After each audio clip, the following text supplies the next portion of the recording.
ଶିଖ ଦୁନିଆ ୟୁଟ୍ୟୁବ୍ ଚ୍ୟାନେଲ୍ରେ ଆପଣମାନଙ୍କୁ ସ୍ୱାଗତ। ଆଉ ଯେଉଁମାନେ ବି ଆମର ଚ୍ୟାନେଲ୍କୁ ନୂଆ କରି ଦେଖୁଛନ୍ତି ଲାଇକ୍ ଆଉ ସବସ୍କ୍ରାଇବ୍ କରିଦିଅନ୍ତୁ। ଆମେ ପ୍ରଥମ ଦ୍ୱିତୀୟ ତୃତୀୟ ପଦ ପଢ଼ି ସାରିଲାଣି। ଆଜି ଆମେ ଚତୁର୍ଥ ପଦ ପଢ଼ିବା ଏବଂ ଏହାର କଠିନ ଶବ୍ଦ ସବୁ ଦେଖିବା, ଏହାର ସାରାଂଶ ମଧ୍ୟ ଦେଖିବା। ପଞ୍ଚମ ଶ୍ରେଣୀର ଭାଷା ଗଛ କାହାଣୀ। ପିଲାମାନେ ଏଇ କଠିନ ଶବ୍ଦ ସବୁ ମନେ ରଖିବା ପାଇଁ ପଡ଼ିବ, କାହିଁକିନା ତୁମର ଆଦର୍ଶ ପରୀକ୍ଷା ହେଉ କିମ୍ବା ନବୋଦୟ ପରୀକ୍ଷାରେ ହେଉ ଏଇ କଠିନ ଶବ୍ଦ ଯେଉଁ ଆସୁଛି ସେଗୁଡ଼ା ମନେ ରଖିଲା ପରେ ଯାଇକି ତୁମେ ପରବର୍ତ୍ତୀ ସମୟରେ ପ୍ରଶ୍ନ ଉତ୍ତର ଏବଂ ଆନ୍ସର୍ ଦେଇପାରିବ। ବୁଝିପାରିଲ ନା? ତେଣୁ ଏଗୁଡ଼ାକ ସବୁ ମନେ ରଖ। ଦେଖ ଚତୁର୍ଥ ପଦରେ ଆମେ କ'ଣ ଦେଇଛି ଦେଖିବା। ଚେର ମୂଳ ଠାରୁ ଡାଳ ପତରରେ ଫୁଲ ଫଳ ଆଦି କରି ଛାଇରେ ଆସରା ଦେଇଛି ସଭିଙ୍କୁ ବକଳ ହୃଦୟ ଚିରି। ଏଠିରେ ଦେଖ ଚେରମୂଳ, ଚେର ଗଛର ଚେରମୂଳ ଏଇଟା ତ ଜାଣିପାରୁଛ। ମୂଳ ଠାରୁ ଡାଳ ପତରରେ ଫୁଲ ଫଳ ଆଦି କରି ସବୁ ଆମକୁ ଛାଇ ଦେଇ ଆସିଛି ବୋଲି କହୁଛି। ଏଠାରେ ଆସରା ମାନେ ଆଶ୍ରୟ ବା ସାହାରା, ସଭିଙ୍କୁ ମାନେ ସମସ୍ତଙ୍କୁ, ବକଳ ମାନେ ଛାଲ, ଏଇ ଗଛର ଯେଉଁ ଛାଲ ସେଗୁଡ଼ାକ ହେଉଛି ବକଳର ଛାଲ କୁହନ୍ତି ହେଲା। ଚିରି ମାନେ ବକଳର ଛାଲକୁ ଯେଉଁ ବିଛେଇ କରି ଆମକୁ ଛାଇ ଦେଉଛି ସେଠାରେ ହୃଦୟ ବୋଲି କହିଛି, ବକଳକୁ ଚିରି। ଏଠି ଦେଖନ୍ତୁ ଆଉ ଏପଟେ ଦେଇଛି କ'ଣ ଦେଖିଦେବା।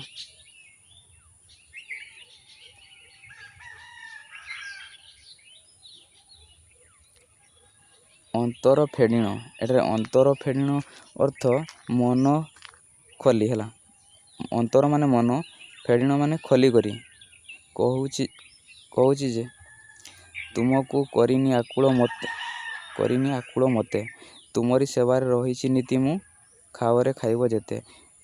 ଏ ଯେଉଁ ଫଳମୂଳ ସେ କହୁଛି ଯେ ଯେତେ ପାରୁଛ ମୋ ପାଖରୁ ଖାଅ, କିନ୍ତୁ ଏ ଯେଉଁ ଆମେ ଦେଖୁଛୁ ଯେତେବେଳେ ବି ଯୁଆଡ଼େ ଯାଉଛେ ହଠାତ୍ ଚାଲି ଗଲାବେଳେ ବିନା କାରଣରେ ଗଛରୁ ପତ୍ରଟିଏ ଛିଡ଼େଇ ଦେଉଛି, କେତେବେଳେ ଡାଳଟିଏ ଛିଡ଼େଇ ଦେଇ ତଳେ ପକାଇ ଦେଉଛୁ। ଏଗୁଡ଼ାକ ଗଛର ଜୀବନ ଅଛି, ପ୍ରକୃତି ନହେଲେ ଆମେ ବଞ୍ଚିପାରିବାନି। ତେଣୁ ଆମେ ଗଛର ପତ୍ର ସବୁ ଛିଡ଼େଇବା ନାହିଁ। ଦେଖ ଫଳ ଖାଇବା ପାଇଁ ଗଛ ମନା କରୁନି, ସାହାରା ଦେଉଛି, ଛାଇ ଦେଉଛି, ତଥାପି ଆମେ କେତେବେଳେ ଗଛର ପତ୍ରଟିଏ ଛିଡ଼େଇ ପକାଉଛେ, ବିନା କାରଣରେ କୁଆଡ଼େ ସବୁ କ'ଣ କରି ପକାଉଛେ ଦେଖିବା। ଆଉ କ'ଣ ଶବ୍ଦ ଦେଇଛି। ଆକୁଳ ମାନେ ବ୍ୟସ୍ତ କରନି ଆକୁଳ ମତେ, ମାନେ ବ୍ୟସ୍ତ କରି ଯେଉଁ ଟାଣି ପତ୍ର ଛିଡ଼େଇ ଦେଉଛ, ସେ ଗଛ ଆମକୁ ଶିକ୍ଷା ଦେଉଛି, ବହୁତ କିଛି ଶିକ୍ଷା ଦେଉଛି, ବହୁତ କିଛି ତା'ଠାରୁ ଆମେ ପାଇପାରୁଛେ।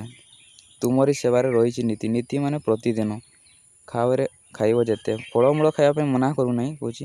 ଦେଖିଦେବା ତା'ର କଠିନ ଶବ୍ଦ ସବୁ ଆପଣଙ୍କୁ ଦେଖାଇ ଦେଉଛି ଏବଂ ମନେ ରଖିବ। ଦେଖିବା ଦେଖ ଅନ୍ତର ମାନେ ମନ, ଫେଡ଼ିଣ, ଏଠାରେ ଫେଡ଼ିଣ ମାନେ ହେଉଛି ଖଲି କରି, ବକଳ ହେଉଛି ଗଛର ଛାଲି ବା ବକଳା, ବୁଝିପାରୁଛ। ଆସରା ମାନେ ଆଶ୍ରୟ ବା ସାହାରା। ଆକୁଳ ମାନେ ବ୍ୟସ୍ତ ବା ଦୁଃଖିତ। ଏହାର ସାରାଂଶଟେ କ'ଣ ଆମେ ପଢ଼ିକି ଜାଣିନେବା ଏବଂ ଏଗୁଡ଼ାକ ସବୁ ମନେ ରଖିବ। ଗଛ କହୁଛି ଯେ ମୁଁ ନିଜର ଚେର ମୂଳ ଡାଳ ପତ୍ର ଫୁଲ ଓ ଫଳ ସବୁକିଛି ଅନ୍ୟକୁ ଦେଇଦିଏ।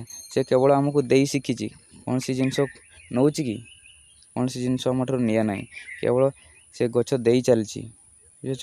ନିଜର ଛାଲି ବକଳ ଚିରି ହୃଦୟ ଖୋଲି ମୁଁ ଅନୁରୋଧ କରୁଛି ଯେ ମୋତେ କଷ୍ଟ ଦିଅ ନାହିଁ। ଏ ଯେଉଁ ଡାଳ ପତ୍ର ଛିଡ଼ଉଛ, ଫଳ ଖାଇଲା ବେଳେ ବି ଆମେ ଡାଳଟିଏ ଅଯଥାରେ ଛିଡ଼େଇ ପକାଉଛେ, ଏଠାରେ ଗଛ କଷ୍ଟ ପାଉଛି ବୋଲି କହୁଛି। ବୁଝିପାରୁଛ ନା? ଆଉ ସେଥିରେ ମୁଁ ବହୁତ କଷ୍ଟ ପାଉଛି ବୋଲି କହୁଛି। ଯେଉଁ ଅଠାଳିଆ ଅଂଶ ବାହାରେ ବା ଅଦାଳିଆ, ସେଗୁଡ଼ା ମୋର ରକ୍ତ ନୁହେଁ, ମାନେ କ୍ଷୀର ନୁହେଁ ବୋଲି କହିଛି, ସେଗୁଡ଼ା ମୋର ଲୁହ ବୋଲି କହିଛି ଗଛ। ଜାଣିପାରୁଛ ନା? ମୁଁ ସମସ୍ତଙ୍କୁ ନିଜ ଛାଇରେ ଆଶ୍ରୟ ଦିଏ ଓ ନୀତି ତୁମ ସେବାରେ ଲାଗିଛି। ଦେଖ ପ୍ରତିଦିନ ସେ ନିଜର ମାନେ ଗଛ କେତେ କଷ୍ଟ ସହି ଆମକୁ ଆଶ୍ରୟ ଦେଉଛି, ଛାଇ ଫାଇ ଦେଉଛି, କିନ୍ତୁ ଆମେ ତାକୁ କିଛି ଦେଉଛେ କି? କିଛି ଦେଉନାହିଁ। ତେଣୁ ମୋର ଫଳ ଯେତେ ଇଚ୍ଛା ସେତେ ଖାଅ, କିନ୍ତୁ ଡାଳ ଭାଙ୍ଗ ନାହିଁ। ଦେଖ ଏଠାରେ କବି ବି କେତେ ମାନେ ଅନ୍ତର୍ଗତ ସହିତ କେତେ ଭିତରିଆ କଥାକୁ କହିଛନ୍ତି ଯେ ଆମେ ବୁଝି ନେବା ଦରକାର ଯେ ଗଛ ଭିତରେ ଆମର ଜୀବନ ଅଛି। ସେ ଫଳ ଦେଉଛି, ଫଳ ଖାଅ, କିଛି ମନା ନାହିଁ, ଗଛରେ ଛାଇ ନିଅ କିନ୍ତୁ ମୋର ଡାଳ ଭାଙ୍ଗ ନାହିଁ ବୋଲି କହିଛି। ବୁଝିପାରିଲ? ଆମେ ତୃତୀୟ ପଦ ଚତୁର୍ଥ ପଦ, ଏଇଟା ଚତୁର୍ଥ ପଦ ଗଲା, ପଢ଼ି ନେଲେ। ଆଉ ପୁଣି ଥରେ କହି ରଖୁଛି, ଯେଉଁମାନେ ବି ନୂଆ କରି ଆମ ଚ୍ୟାନେଲକୁ ଦେଖୁଛନ୍ତି ସବସ୍କ୍ରାଇବ୍ ଆଉ ଲାଇକ୍ କରିଦିଅନ୍ତୁ। ପୁଣି ଆଗକୁ ଆମେ ଯିବା। ଏତିକିରେ ଆମେ ରଖିବା ଆଜିର ଚତୁର୍ଥ ପଦ।